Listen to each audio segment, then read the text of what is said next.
Good morning. It's my birthday today, and I'm just gonna, for my own sort of notes, etc., run through a number of things which I've been working on over the weekend and the last few weeks between other sort of business stuff. Anyway, I responded to a friend who sent me birthday wishes for today yesterday, Irving. Hi Irving, if you watch this. And I said to Irving, as each birthday comes and goes, I become more convinced of the wisdom and genius of Victor Meldrew. Of course, Lemon and Mathau, who said you can't train a cat, are the standard to aim for in growing up disgracefully. In the foothills of the shoulders of giants, I will very grumpily enjoy spending a quiet day with Rhiannon, Rasmus and Johanna, a blessing after something of a risky business-style weekend in the Rhiannon Teenage Daughter Stakes, replete with the party that wasn't a party, but complete with a mystery missing front wing on a Ligier moped car. Onwards and sideways, as always. I look forward to having a few glasses of wine with Irving when I'm next in the UK. I've got a whole bunch of windows open, you can see on my screen here, and I'm just going to work through them from left to right and just make a few points to go of where I'm up to in my 57th year. So there are a series of blogs open. Now, I did this blog yesterday, and these are some key words which were in a paper by a scientist that whose paper was referred to in a book called The River by a British journalist. This book here by Edward Hooper, and Edward Hooper had posited an alternative theory, or not, he didn't posit it, but he got it into the mainstream, and his book talks about the theories of the source of AIDS. Where did AIDS come from? And why this is interesting to me is obviously there's this other question about, well, where did COVID-19 come to? Now, the pandemic, some people call it a plandemic. It's not so much the fact of an illness, which people have had, so much as the reaction to that illness and the discussion of, right, okay, what is it exactly? Now, science is a way of finding these things out, and when the initial political response to COVID-19 started happening, it really did remind me of when AIDS sort of burst onto the scene in the early 80s. I mean, people of my age will remember the adverts that ran on British television and, you know, no doubt elsewhere in the world.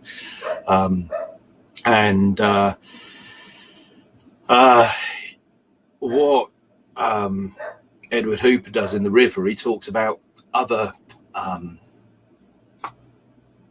pandemics, particularly the polio pandemic, and responses to that, and the polio vaccine, how that was made, and posited the theory that the vaccine, which was used to combat polio in the 1950s, on his account, had actually been a cause of HIV. Now, so as we go through these windows, we'll get to the new website for The River, which is Edward Hooper's book, and there's some very interesting writing that he's done recently comparing the two epidemics, and so we'll get to that. And this is a quote from a book which is referred to in the foreword to the river, which is written by someone who died shortly after its publication, and which the person who wrote the foreword, not this book. So this book is A Conspiracy of Cells, One Woman's Immortal Legacy. And at the beginning of this blog, this is Henrietta Lacks. Now, I'd heard of Henrietta Lacks, and because I'd seen the Adam Curtis documentary, The Way of All Flesh, which is talking about the cells that were taken from this woman who died of cervical cancer, and this Heller, what's known as the Heller affair, and about contaminated samples, etc. What's interesting about the Heller affair is if you read the Wikipedia article, it's actually a very condensed, okay, it is an encyclopedia entry, but it kind of leaves a lot out, which is interesting in the general idea of, right, well, how did science progress from that point? Has it moved on since? And it raises a whole question of this idea of settled science. What is settled science? Can settled science ever be settled? And there's a quote we're going to come to in a minute where someone says, well, you know, if science is settled, it's religion and not science. So that's what this post with the river sort of goes through. I'm going to put links in if anybody wants to go and look at these different things. And then there's the paper by Louis Pascal, who was the guy that posited this theory. And the title of the blog are these key words. So here's a summary of what Mr. Pascal's paper argues. In a nutshell, that AIDS is an iatrogenic disease, i.e. caused by doctors. The human immunodeficiency virus, HIV, he believes, was transmitted into the human race from monkeys as a result of oral vaccination programs against poliomyelitis carried out in Africa at the end of the 1950s. The live polio virus used in the vaccine was grown in monkey kidney tissue cultures, and it is Louis Pascal's thesis that the monkey kidneys used were affected by simian immunodeficiency virus, SIV, a retrovirus very similar to HIV, and that the SIV thus contaminated the oral polio virus vaccine as a result of mass vaccination, and perhaps especially importantly, vaccination of infants with their relatively immature immune systems. Some of the humans vaccinated became infected with the SIV, and thus the first humans hosts of HIV. Now, then it goes on. This man here, Hilary Kaprowski, is the guy that was at the forefront of making those vaccines, and Kaprowski's arguments against the thesis put forward by Pascal is discussed here, so there's a discussion. And when The River, the book came out, there's a C-SPAN video of Edward Hooper explaining this, taking questions from what looks like a pretty small audience. But this was done in 1999, I think the book was published. And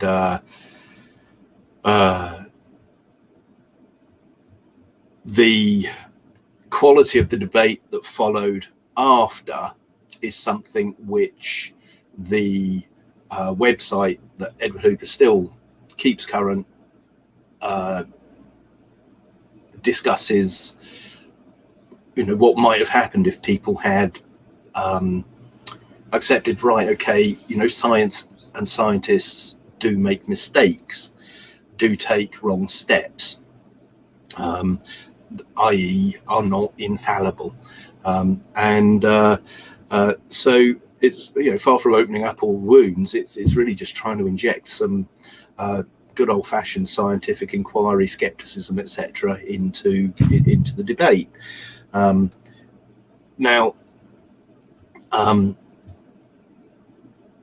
one of the blogs or the writings of well, there's a question in the C-SPAN presentation, and this guy Peter Duesberg is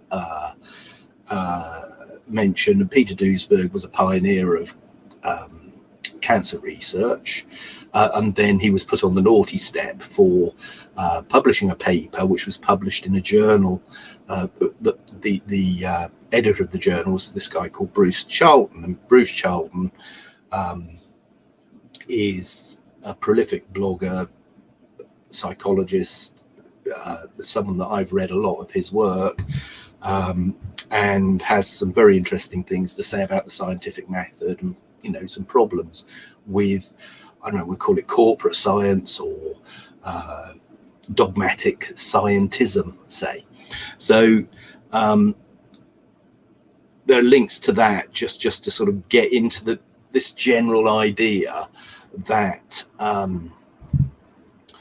what the similarities of a lot of the things around the debate in AIDS, which have been kind of more or less shut down, but which are really still current. And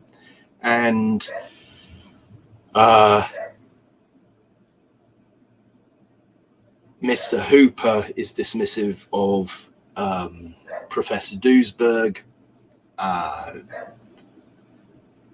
and of other people in other writings. I mean, people disagree with each other. That's it. There's opinion, there's facts, there are opinions about facts, there are contexts of facts, and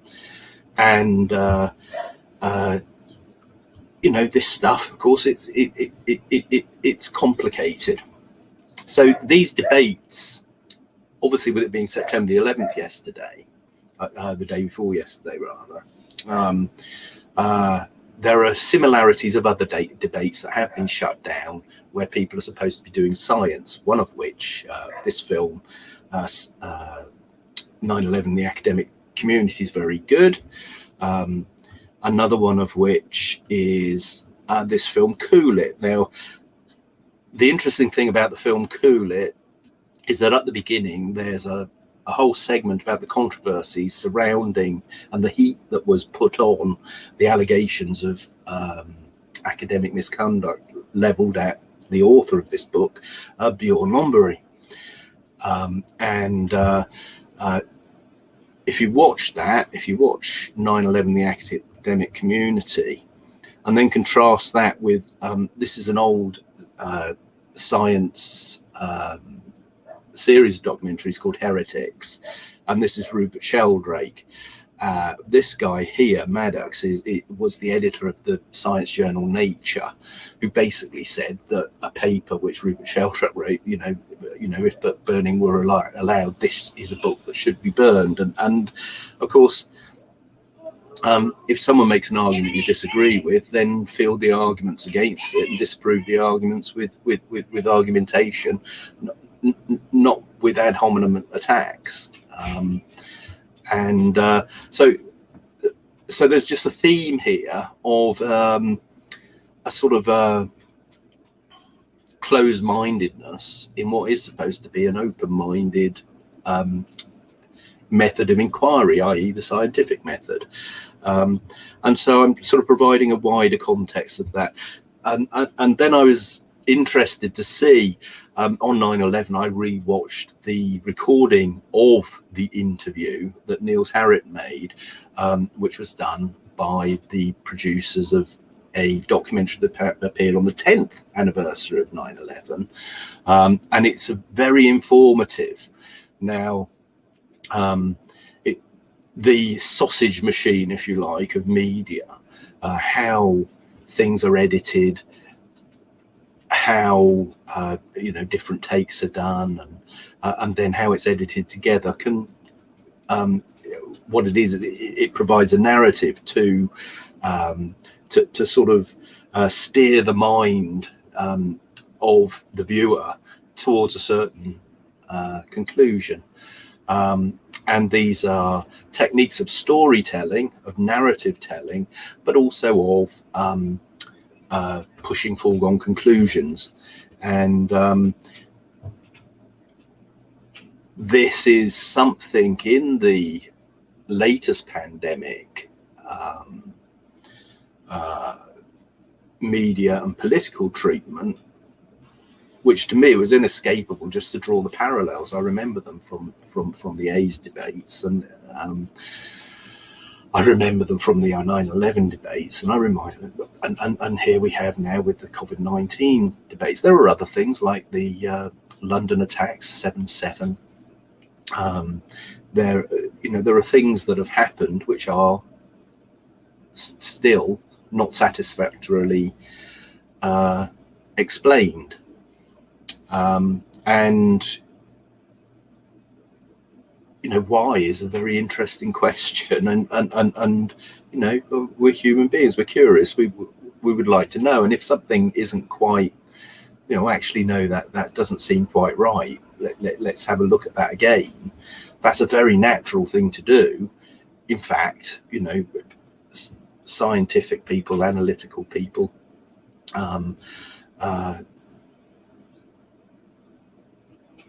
and human people with all sorts of personality makeups, people kind of like to know what the hell's going on. And so there's some sort of broad themes there. Now this Dr. Eva Sneed, it was hearing, I think it was this actual talk that set Pascal, I think it says in his paper, that hearing this made him think, oh, maybe she's got a point, and started looking at this monkey kidney thing, the polio vaccine. And there are other things that Dr. Sneed believed and advocated for, which were not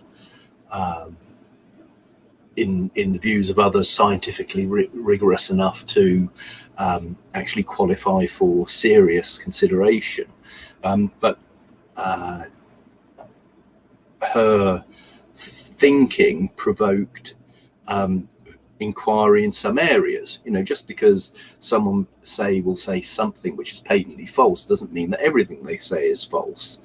And of course, if you make a list of 10 questions, I think you'd be pretty happy if all 10 of them were actually leading somewhere, that would make them very good questions in whatever context you're, you really want to ask more than one question, not it's kind of not a pop idol yes, no. It's not a binary thing. Understanding things is usually much more subtle than that. It's not, in the digital age of zero and ones, maybe, where is the maybe in code? It's that's something we're going to come to as well. I've got here an article that Henry Kissinger wrote in the Atlantic magazine, talking about artificial intelligence, and it's a very good thing. So I'll put a link in there. But anyway, so that's what that blog is about. This is the link to the Pascal paper, which had a hell of a job getting published, but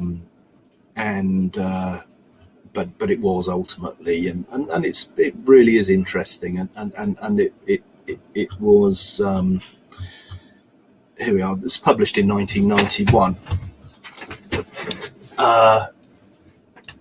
So the next thing I have here is this quote here, which is from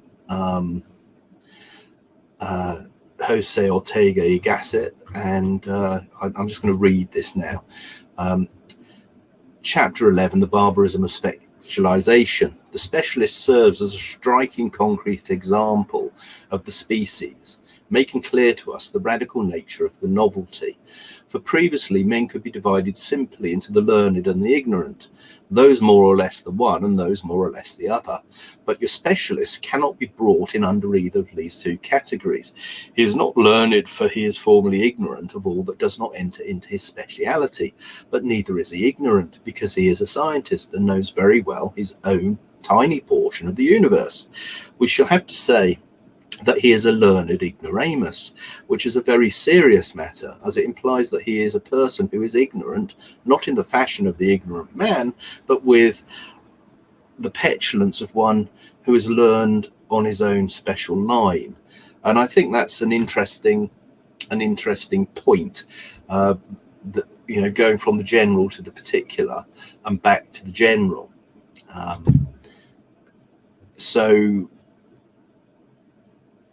that's a point that was reinforced in the last couple of weeks. I've been through a lot of these questions because, you know, they've been bothering me, and I'm 57 years old. I'm trying to chart, you know, what to do for the next few years, you know, and things are really quite uncertain. And there's this raging division going on between factions in what seems to me an oversimplified and dumbed down debate. And, you know, that it leaves me feeling uneasy on my 57th birthday. I am feeling, it's it appeals to my proclivity for pointing out the absurd, and it seems to me that many people are making arguments which are patently absurd. So then I come on to this this proposition.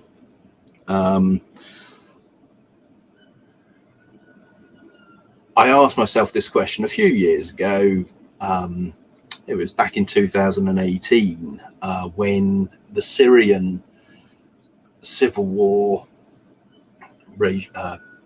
color revolution, the destabilization of Syria as a nation state. I'd noticed an exchange, and it just provoked in me this idea. So what's the direction of travel of the embedded narratives in popular explanations of the world in the past 40 years? Well, I'm 57 today, so obviously I don't remember all of my 57 years. I can remember, fairly clearly from the age of about 4 or 5 onwards. I've got earlier memories than that, but in terms of being aware, the first major political thing that I can remember quite clearly was a cartoon which was probably in the news of the world at the time of the Watergate scandal. So this is in 71, 72, and it showed basically a tape recorder on a plan view of the White House. And so at that time, I guess, well, I was sort of 7 or 8 years old then. So what is the direction of travel? And I came up with these 5 points: globalization and urbanization, petrodollar hegemony and the addiction to oil and questions around that, man-made global warming, overshoot of population, and then also what I call the star fucking worship of the elites. Elitism, the very idea that there is an elite, and putting people forward as infallible, whether it's elite scientists, A-listers, the idea that of the brightest and the best, the idea of thought leaders. These things seem to me to have been actually agreeing to have people standing in judgment. It's been popularized by things like Pop Idol. This idea that you have a panel of experts, and you see, I don't believe in all of that.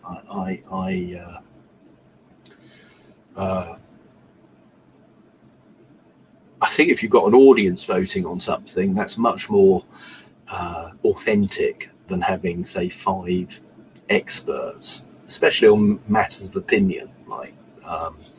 And then in terms of settling technical questions, I think symposia, conferences, where people have out their differences and argue the points. And this is what Edward Hooper was advocating, that C-SPAN talk. He was sort of, there should be a symposium, there should be a conference. The people that are promoting the bushmeat or cut hunter approach of HIV, and the people who believe in the OPV question, and also say that Duesenberg, which is basically saying that it's a mistake of category. They're categorizing a wide range of symptoms and giving it a label, and that label is then throwing the baby out with the bathwater. It's simplifying down something which is actually wider and more subtle than that. So I think that's the Duesenberg point, as I would take it, and I have a lot of sympathy with that viewpoint in terms of emergence, chaos, and the emergent qualities in the universe, etc. So I'm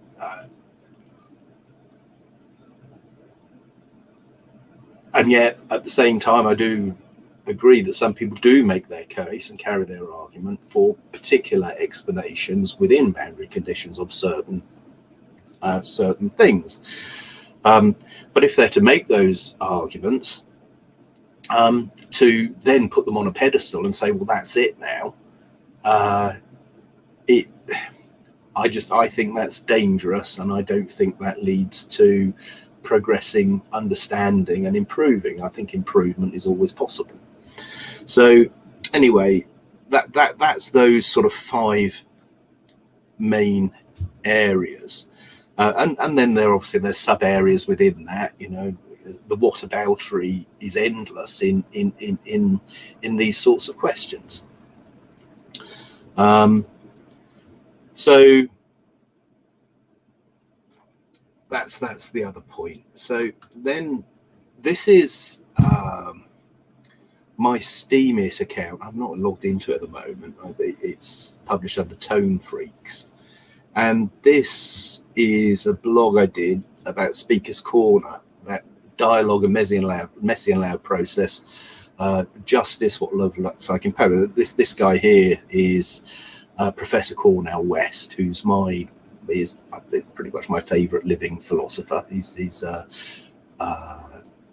public intellectual, as they call them, United States, and here's Tommy Robinson, who will be familiar to different people and provokes different reactions in different people. And I had a discussion about the time that he was sent to prison for 13 months for doing journalism. That's on Tommy's case, which I agree with on that particular point. And I was discussing it with a friend of mine, and this is a discussion that we had. And then there are some interesting videos linked to there at different what could have been discussions that sort of got into shouting matches, etc. And This is one of my favourite ones here, actually, but this is my all-time favourite discussion. This last one here, in this, looking at Speaker's Corner things, which I spent a couple of weeks looking at them in quite a lot of detail a few years back. 2018, so that's nearly 3.5 years ago. So, and then we come to this blog here. It's all similar. So, return of the Sturma Teilung, which is obedience to above, command to below. Something that's very sort of fascist Nazi kind of idea, and this bit here, this passage from 1984. On the sixth day of Hate Week, after the processions, the speeches, the shouting, the singing, the banners, the posters, the films, the waxworks, the rolling of drums and squealing of trumpets, the tramp of marching feet, the grinding of the caterpillars of tanks, the roar of massed planes, the booming of guns, after 6 days of this, when the great orgasm was quivering to its climax and the general hatred of Eurasia had boiled up into such delirium that if the crowd could have got their hands on the 2,000 Eurasian war criminals who were to be publicly hanged on the last day of the proceedings, they would unquestionably have torn them to pieces. At just this moment, it had been announced that Oceania was not, after all, at war with Eurasia. Oceania was at war with East Asia. Eurasia was an ally. There was, of course, no admission that any change had taken place. Merely it became known with extreme suddenness and everywhere at once that East Asia and not Eurasia was the enemy. Oceania was at war with East Asia. Oceania had always been at war with East Asia. A large part of the political literature of 5 years was now completely obsolete. Reports and records of all kinds, newspapers, books, pamphlets, films, soundtracks, photographs, all had to be rectified at lightning speed. Although no directive was ever issued, it was known that the chiefs of the department intended that within 1 week, no reference to the war with Eurasia or the alliance with East Asia should remain in existence anywhere.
There we are, and then share screen, Issue Blues. Right, so, okay, the thing just crashed then. I don't know what happened, but I was just saying, if you search the term "just another resource war," it comes up with a bunch of posts. Let's see how far they go back to on that one search term.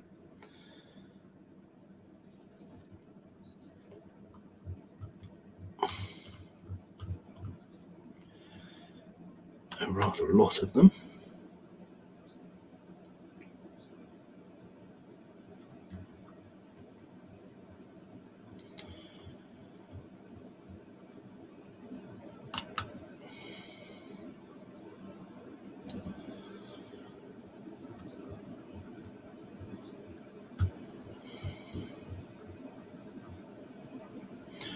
Right, well, you can click through those if you're so inclined.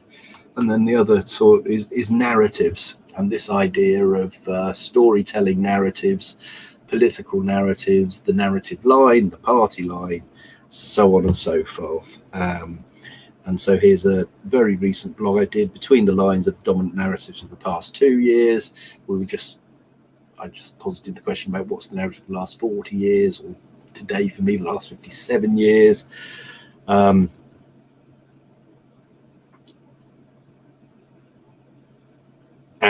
there we are. There are lots of aspects on all of these questions, and so that gives different context over a period of time. So there may not be any answers, but when we get to the end of what I'm doing here, for me at least at this stage, am I getting to some better questions to ask that might give me less cause for sort of anxiety?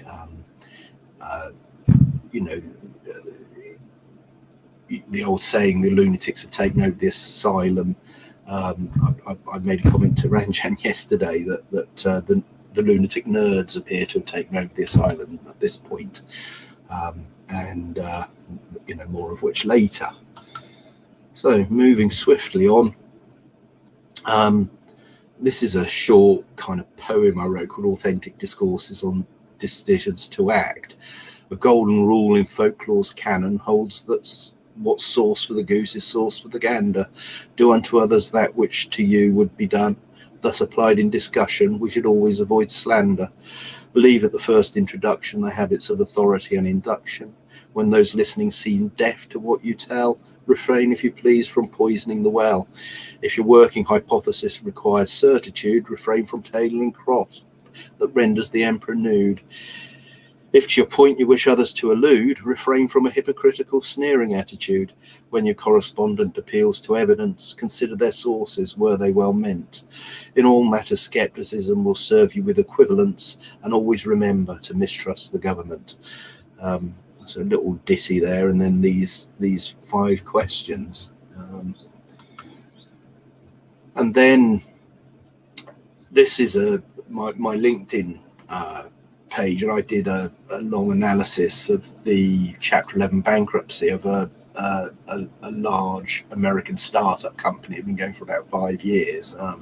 Got caught up in the green sill debacle, and it was involved business-wise with Greensill, but also had the same major backer, SoftBank. And I'm talking about different examples of this kind, what they call these unicorns. So Amazon is a unicorn. In the late 1990s, it was in the dot-com bubble, it was a candidate for going bust, and here we are 21 years later, and it's I think he's left. He's not their chief executive anymore, but Jeff Bezos is the richest man in the world. That's that's meteoric rise. Same thing with Facebook. And within this thing, I talk about a similar electric car company, which is called Better Place in this blog, and which had over £1 billion thrown at it, which doesn't exist anymore, and they basically made a misstep, misjudged the market, etc. And then within this story, there's this blog I did. The issue of power should be taken from the banks and restored to the people to whom it properly belongs. Paper is poverty, it is the ghost of money and not money itself, which is Thomas Jefferson. So Jefferson and Benjamin Franklin both made some very still relevant today points about paper credit, which I am more convinced now, but have been convinced all along, that the response to the potential epidemic, or the epidemic, if you accept that that's indeed what we've had, the response to it has been more about political economy than public health. As I say, I'm more convinced of that now than I have been all along.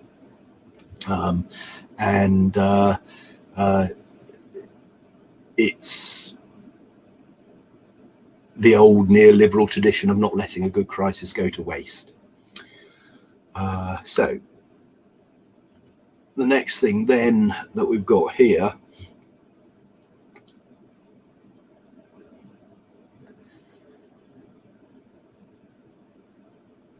is this blog, the apotheosis of oligarchical NWO collectivism. So it's sort of more 1984, but there's just a bunch of collected. So this is written in November 2019. So this is before the pandemic started, but where the general course of things did seem to me to be heading towards another crisis of sorts, simply because by my estimation, the system, political economy, the financial system, etc., was basically on its knees and basically not merely misfiring, but had completely and utterly seized. And so this is a bunch of different themes which I felt were relevant to that as a, where were we at that time? So that time being when I did this blog, which was in, what's the date on here? November 27th, 2019.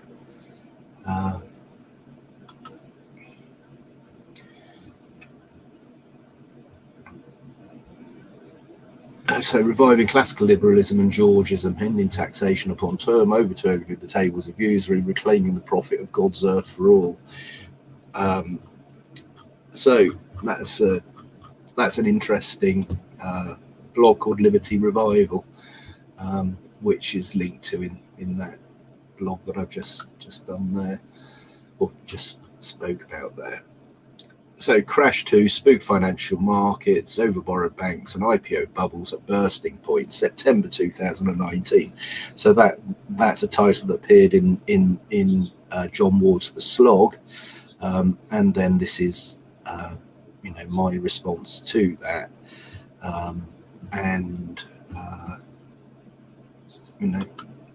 this article here: banks are far more exposed to risky real estate loans than you think, thanks to this loophole, which is an article that appeared in 2017, and it mentions blacks. Here we are, right? In years past, the bank would have been the most likely lender on such a deal. That Slate and Greenock instead tapped an investment firm for the debt illustrated how real estate finance had changed in the post-2008 era. But there was a catch, not mentioned in news reports at the time. About a month after the loan closed, Blackstone sold the more senior portion of it to the Bank of China, property records show. So there we are. There's that name, Blackstone.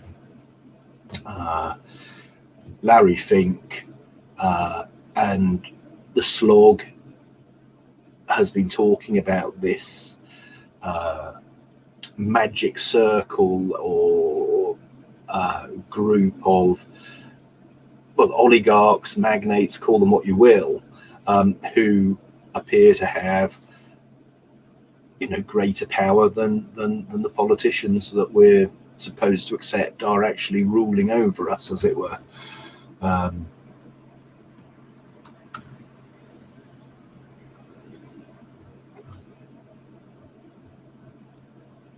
And so this theme kind of continues, and as I say, I find it very hard to be dissuaded from this view. So here we are, August 21st, 2021. Makes you think. That is a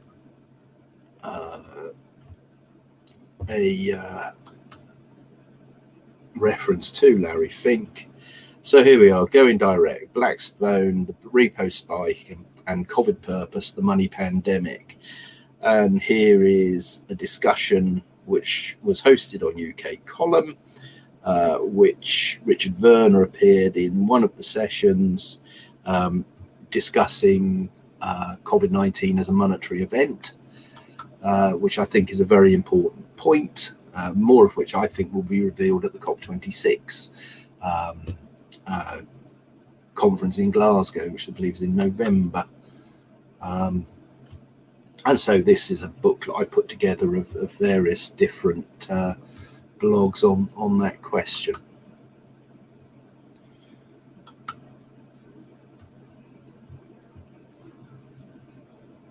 And then this is a blog I did about peer review versus trial by Twitter.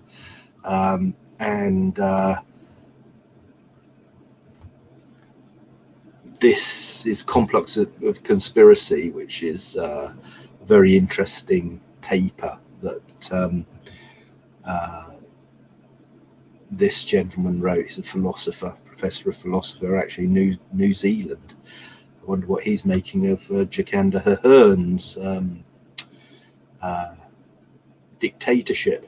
And then this guy here, so again, here's 9/11, the academic community, and this guy who also featured in the 9/11 edition of Off Guardian.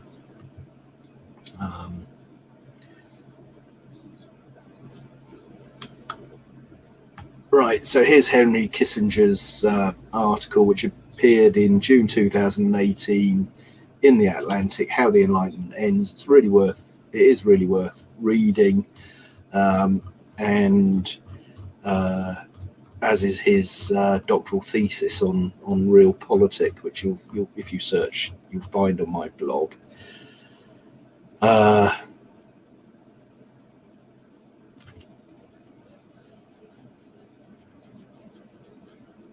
So let's just read the last few paragraphs. The Enlightenment started with essentially philosophical insights spread by a new technology. Our period is moving in the opposite direction. It has generated a potentially dominating technology in search of a guiding philosophy. Other countries have made AI a major national project. The United States has not yet, as a nation, systematically explored its full scope, studied its implications, or begun the process of ultimate learning. This should be given a high national priority, above all from the point of view of relating AI to humanistic traditions. AI developers, as inexperienced in politics and philosophy as I am in technology, should ask themselves some of the questions I've raised here in order to build answers into their engineering efforts. The US government should consider a presidential commission of eminent thinkers to help develop a national vision.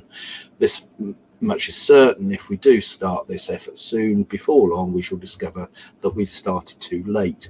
Now, in the documentary series, The Age of Uncertainty, the last 3 episodes, A Weekend in Vermont, Henry Kissinger turns up. Now, that series was produced by Adrian Malone, and David Malone, my friend David Malone, is Adrian Malone's son. And David has recently appeared in a cinema release documentary called We Need to Talk About AI, discussing these issues, but also recently had a film on Channel 4 about the Wuhan lab leak theory for the COVID-19 virus. And then, just kind of squaring the circle then here, Edward Cooper's blog has actually got a piece about David's documentary, and David actually recommended to me a number of years ago that I read The River, and I did look at it then, but I've had another look at it over this weekend and gone into it in a bit more depth. Now, so before we just look at the lab leak post of Edward Hooper, I'm just going to read this bit here because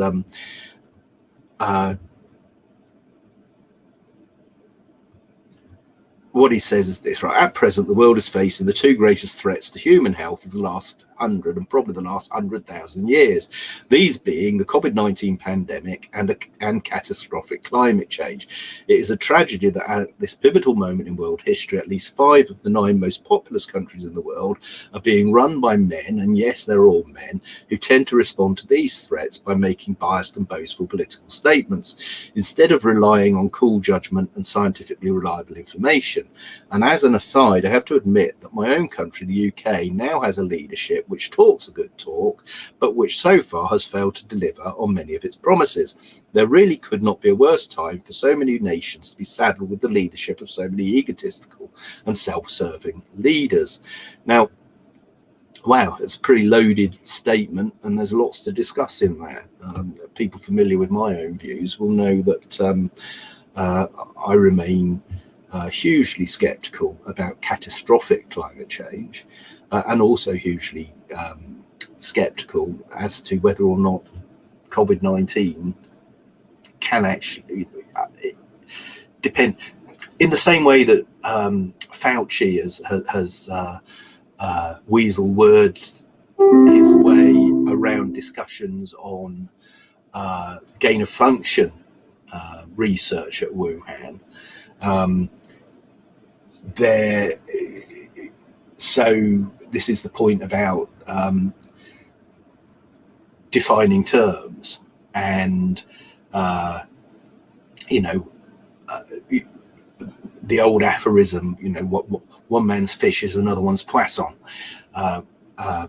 which is a pun on poison. One man's food is another man's poison, etc. You can, with definitions, as with statistics, get away with blue murder. So just taking that to one side, what's interesting about this is that this is done in the form of an academic paper. It's written in April 2020, so at the beginning of all the lockdowns, all of the fear stoking, if you like, and then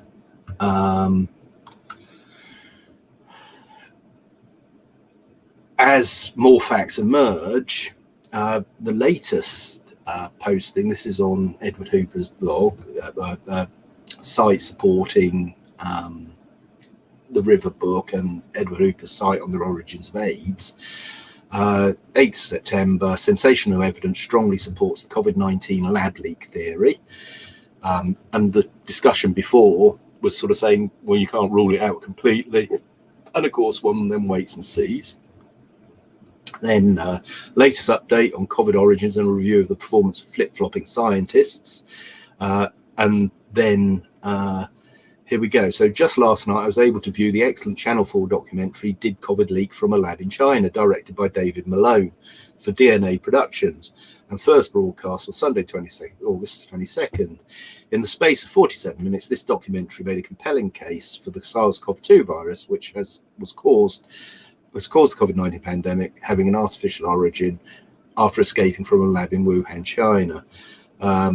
So I note that much content was based on an impressively detailed 83-page report of GOP in response to President Biden calling for such stuff.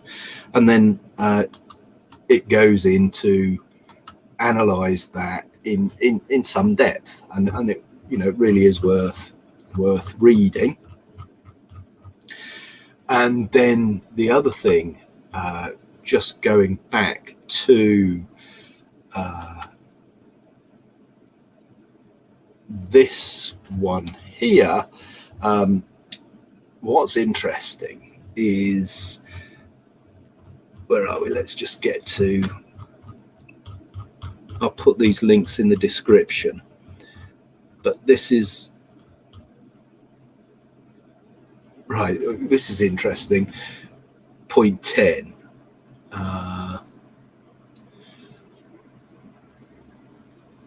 Right. My gut feeling is that the term conspiracy theory is a new weapon in the armory of those who would like to shut down legitimate inquiry into mistakes and wrongdoing by governments and other centres of power.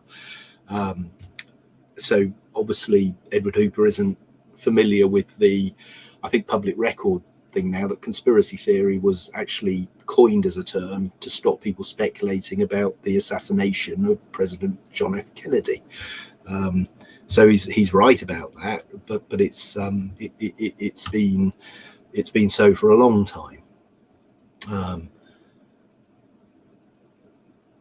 Now this is interesting, and I really sympathise with this. Right, I speak as someone who in January this year watched the OPV AIDS theory be redesignated the OPV AIDS conspiracy theory on Wikipedia.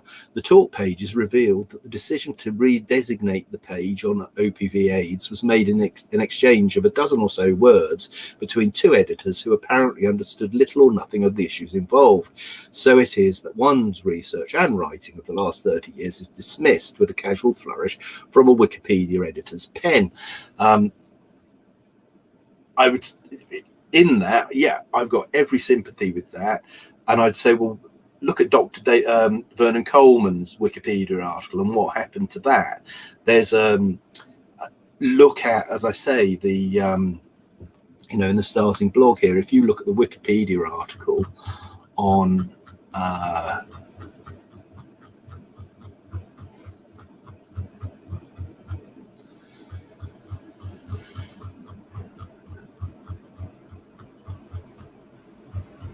Henrietta Lacks and the Halar, well, the Halar affair just isn't, they just don't go there.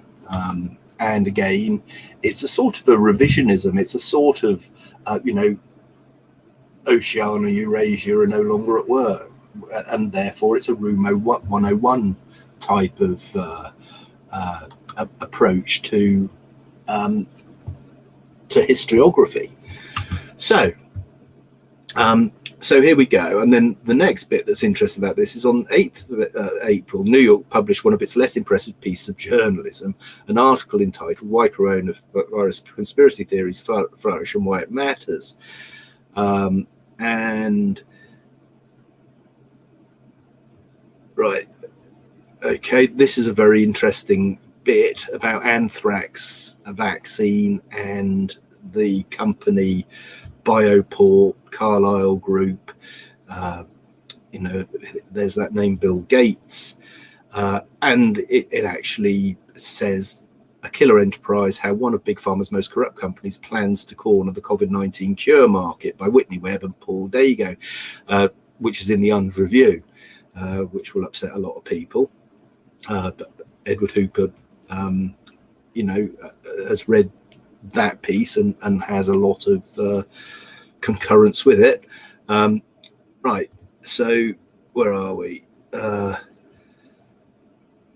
So Right, I began this essay by wondering if there were any lessons from the origin of AIDS debate which might have relevance to the debate about the origins of COVID-19. I've touched base with some friends and collaborators on this, and together we've come up with two. The first involved testing, and the second the regulation of medical trials. So then he talks about when the book The River came out,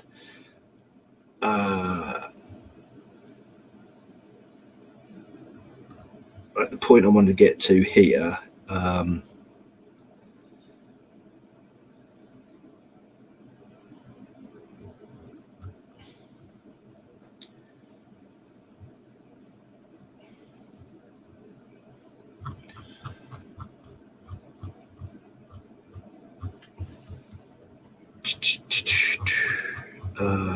hold on, where are we?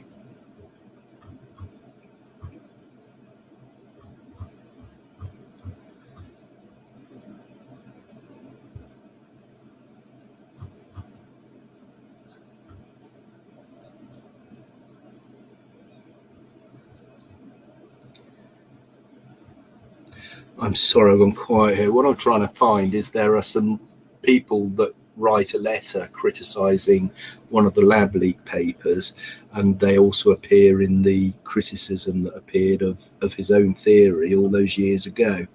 Kind of a usual suspects sort of shtick. I'm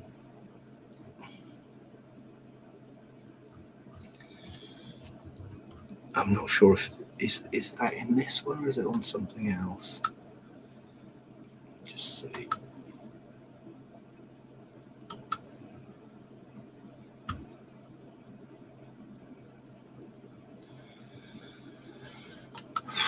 Right, I'm going to move on from that point.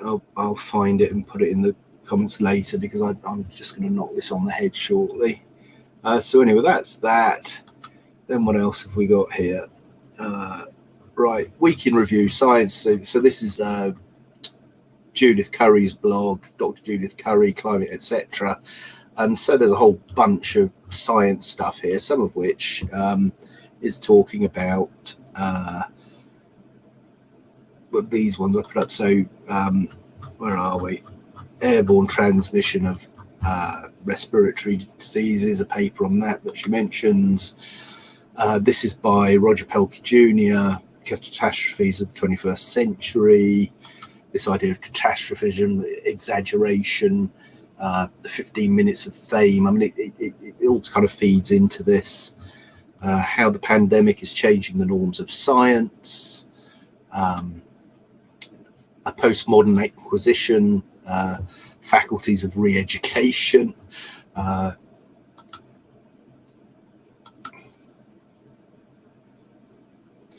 and then I'm just going to sign out with this one here. So this is Walther Matthau to Jack Lemmon in the film Grumpy Old Men, i.e. me, and here we go. Oops, here we don't go.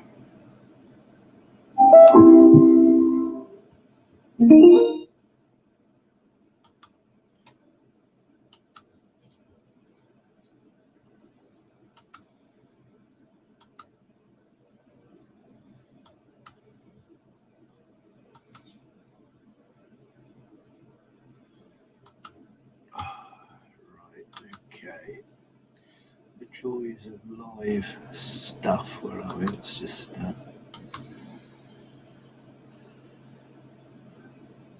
okay.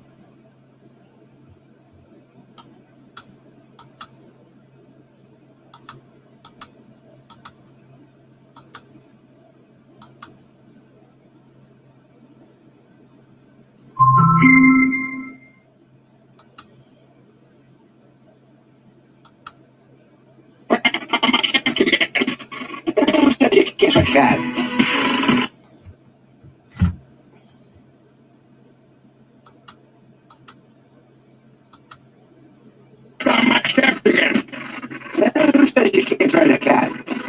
Who said you can't train a cat?